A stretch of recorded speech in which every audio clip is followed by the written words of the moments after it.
नमस्कार, Manoj Tiwari talk show में आपका स्वागत है। आज मेरे साथ इलाहाबाद झांसी स्नातक मंडल के स्नातक प्रत्याशी हरिश्चंद्र पटेल जी हैं। हरिश्चंद्र पटेल जी से आज चुनाव बहुत करीब है, उसके बारे में बहुत महत्वपूर्ण बात करेंगे। आप ये एपिसोड देखना ना भूलें। पटेल जी, आपका मेरे टॉक शो में बहुत बहुत स्वागत है।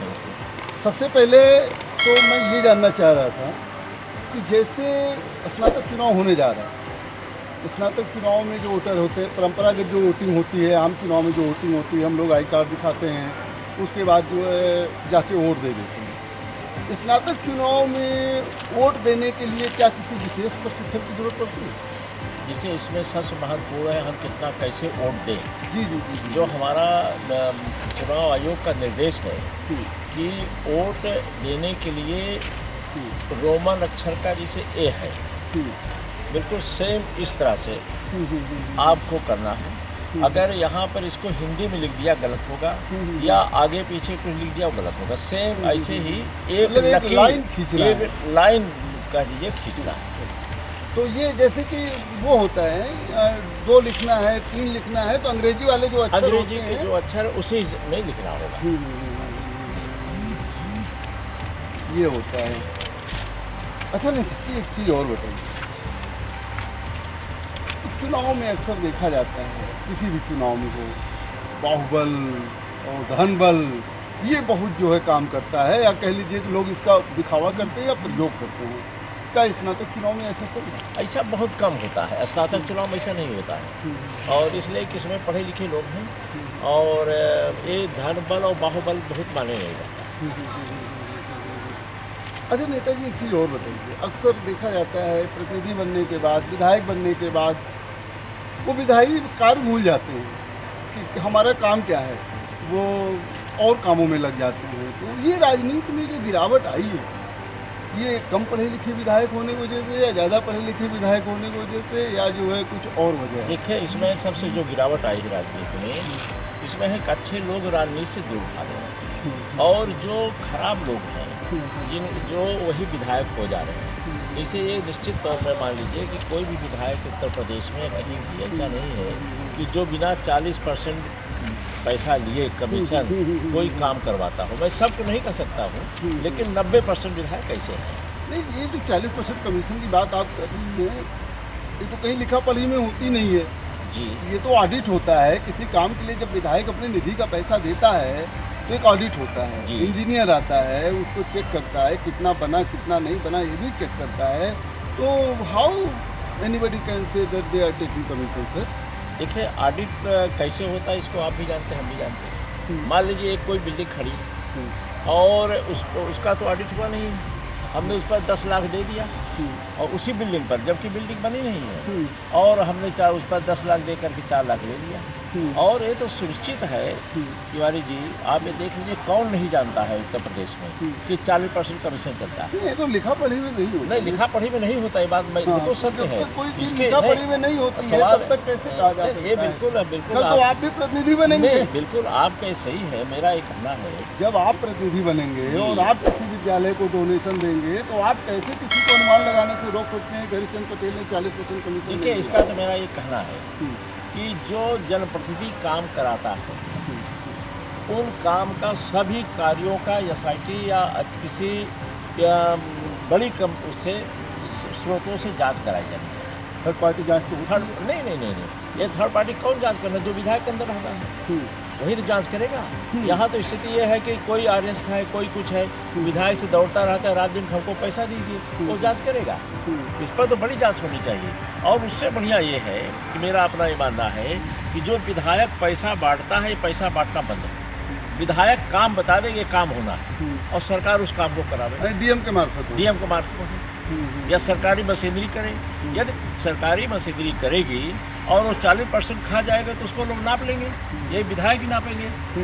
हाँ, लेकिन यदि विधायक 40% ले करके काम करवा रहा है, तो डीएम और दूसरे मशीनरी का क्या औकात है, करेगा ये? अच्छा, आप तो स्नातक मंडल का चुनाव लड़ रहे हैं। ये नई शिक्षा नीति के बारे में कुछ लोग कह रहे हैं कि नई शिक्षा नीति में कुछ ऐसे पाठ्यक्रम डाल दिए गए हैं जो अनरिलेवेंट हैं, नहीं होने चाहिए थे।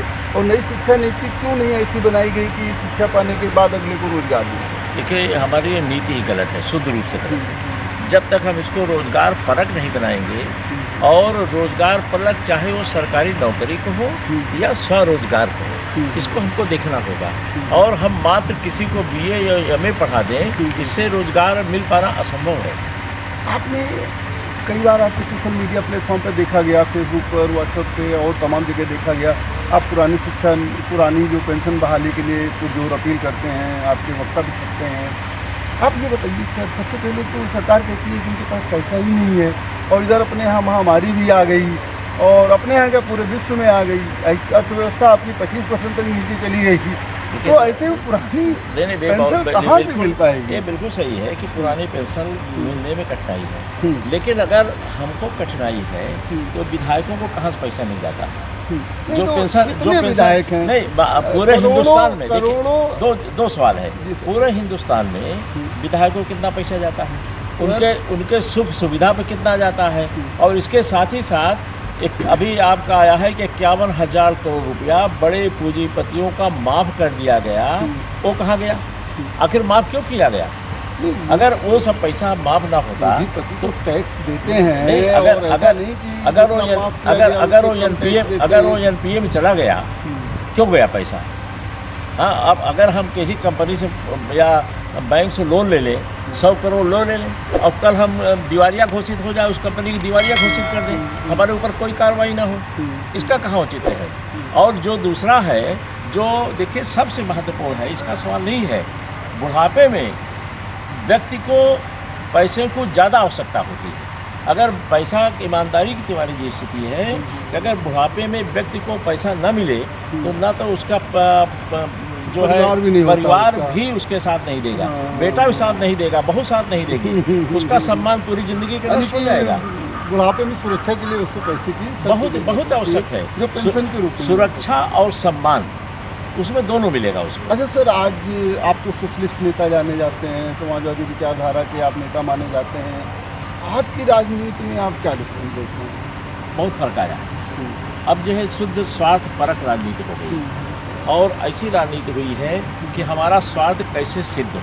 पहले स्थिति ये थी कि जो समाजवादी आंदोलन हुआ करता था, हम लोग ये देखते यूनिवर्सिटी लाइफ में कि लोग मुद्दों पर पता लगा कि जेल जाने के लिए तैयार रहते थे, बिना किसी लेग लपाट के कि ये मुद्दा है, ये मुद्दा है, ये मुद्दा है, हम उस पर लोग जेल जाते थे। पहले देखा जाता था कि एक बार आह्वान पर लाखों लोग आंदोलन के लिए तैयार हो जाते हैं। आज ऐसा नहीं। देखिए आज इसलिए तिवारी जी की स्वार्थ पर राजनीति हो गई है। हमको आंदोलन हम किसके लिए करें? सवाल है कि हम अपने लिए आंदोलन कर रहे हैं, कोई स्थायी मुद्दा है नहीं, समाज के लिए हम कर नहीं रहे, समाज के लिए कर नहीं रहे।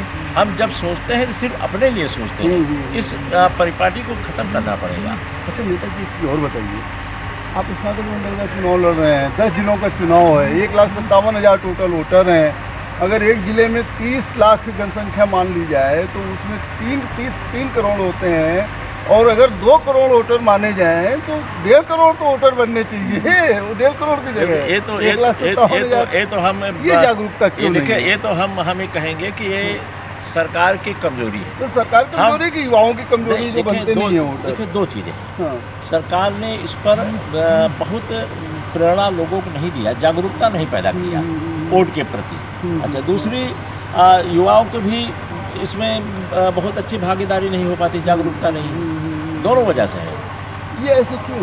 आखिर युवा क्यों नहीं जाना? भाई इसलिए नहीं जाना चाहता है कि उसके दिमाग में कभी कभी युवा के दिमाग में रहता है कि सब यही है। सब विधानसभा लोकसभा नहीं, ऐसा तो नहीं होता। लोकसभा का भी दो, विधानसभा के दो, प्रधानी का भी दो, स्नातक कहाँ से आ गया? कभी तो आदमी कहता है कि सब जाएंगे वहाँ साले चोरी करेंगे, तो क्या करेंगे? कभी तो ये भी लोगों के दिमाग में रहता है। और होता है सर, स्नातक चुनाव में हमने देखा बूथ 10 किलोमीटर दूर बना देते हैं, 15 किलोमीटर दूर बना देते हैं। ये तो बहुत ही तुम लोग जा ही नहीं पाते। ये बहुत गलत है। आप कैसे निकालेंगे? वैसे यहाँ 10 और 15 नहीं साहब, 16 तो इनका माना कि 16 किलोमीटर हम करेंगे बूथ, और बूथ 40 किलोमीटर दूर है। आप बताइए तो ऐसे में कैसे जाएगा? वोटर जाता नहीं है, इसलिए इसमें बहुत कम संख्या में वोट पड़ता है। हरिचंद पटेल गाड़ी वाली व्यवस्था की है? नहीं, इसमें क्या ये तो जागरूक लोगों का चुनाव है।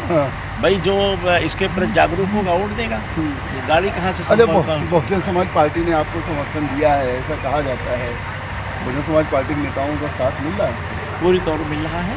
देखिए इसमें हमारे प्रदेश अध्यक्ष मुमताज़ अली साहब ने अब तो नहीं रह गए, अब अब तो नहीं है भीम और जी उन्होंने घोषणा भी किया था उस समय और उनका वीडियो भी खुद चला है।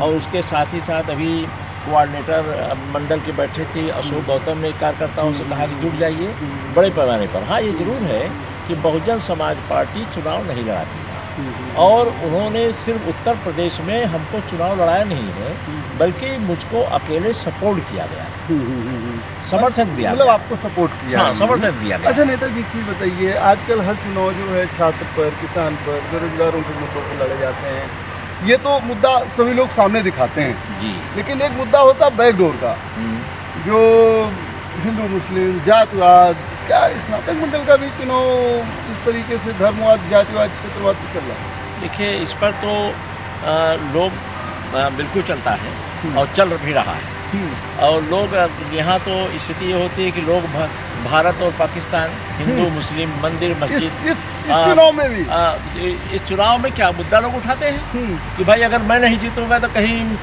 पाकिस्तानी जीत जाए। यानी कि ये है सवाल। ऐसा भी अपने को ये अपने को ज़्यादा उबलते हैं कि मैं भारतीय ज़्यादा हूँ, दूसरा जो हमारे सामने खड़ा वो पाकिस्तानी है। लोगों की मानसिकता है। 3 महत्वपूर्ण प्रत्याशी हैं मैदान में। एक आप हैं हरिचंद पटेल जी, पूर्व विधायक और वर्तमान विधायक केशव शर्मा जी और समाजवादी पार्टी डॉक्टर मान सिंह। तीनों विधायकों की जो है आप अगर तुलना करें तो शायद हरिचंद पटेल अपने कितना मजबूत हैं? ये तो जनता का जनता क्या करेगी। जी, जी, जी, हाँ, जी। और हमको जनता तक पहुंचना है और जनता का समर्थन मिला है। अब ये जनता के ऊपर है क्या करती है, हमें इस पर कुछ नहीं कहना चाहते। चलिए पटेल जी, आपसे जो है चुनाव में आप विजयी हों इसके लिए आपको पहले से शुभकामनाएं और आगे भी हम आपसे बातचीत करते रहेंगे। हमको आपने समय दिया, बहुत बहुत धन्यवाद। धन्यवाद। जैसा कि आपने देखा, इलाहाबाद झांसी स्नातक मंडल के बसपा समर्थित प्रत्याशी हरिचंद पटेल जी थे। हरिचंद पटेल जी का कहना है कि आज रोजगार परक शिक्षा की सख्त ज़रूरत है, साथ में पुरानी पेंशन जो है वो बहाल होनी चाहिए। यह जागरूक लोगों का चुनाव है, सबको मतदान करना चाहिए और अधिक से अधिक संख्या में लोगों को मतदाता बनना चाहिए। स्नातक मंडल के चुनाव में एक विशेष प्रशिक्षण की ज़रूरत होती है, जिसके लिए सभी मतदाताओं को जागरूक होना चाहिए और रोमन भाषा का ही प्रयोग करना चाहिए। कहीं से अगर वो अपने रोमन भाषा से इधर उधर वो प्रयोग करेंगे तो उनका वोट जो है वो इनवैलिड हो जाएगा। आगे भी हम आपको ऐसे ही जनप्रतिनिधियों से मुलाकात करवाते रहेंगे। दीजिए मनोज तिवारी को इजाज़त, देखते रहिए मनोज तिवारी टॉक।